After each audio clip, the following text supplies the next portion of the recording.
Face aux défis de notre époque, les pays doivent travailler de concert. Ce sont les mots du président américain Joe Biden qui s'exprimait lors de la 76e Assemblée générale de l'ONU.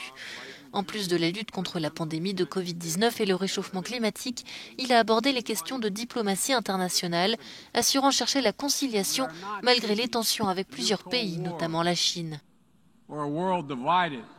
Nous ne souhaitons pas une nouvelle guerre froide ou un monde divisé en blocs rigides. Les États-Unis sont prêts à travailler avec toute nation qui fait un pas en avant et qui cherche des solutions pacifiques aux défis communs, même si nous avons de profonds désaccords dans certains domaines.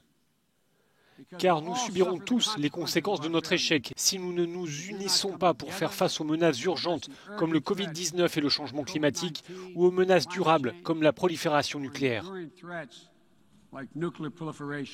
Plus tôt, le secrétaire général des Nations Unies, Antonio Guterres, avait appelé les États du monde entier, et notamment les États-Unis et la Chine, à favoriser le dialogue et la compréhension pour ne pas dégrader un monde déjà au bord du gouffre.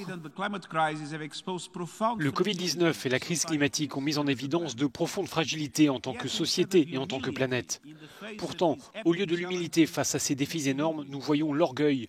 Au lieu d'être sur le chemin de la solidarité, nous sommes dans une impasse vers la destruction. Dans le même temps, une autre maladie se propage aujourd'hui, la maladie de la méfiance.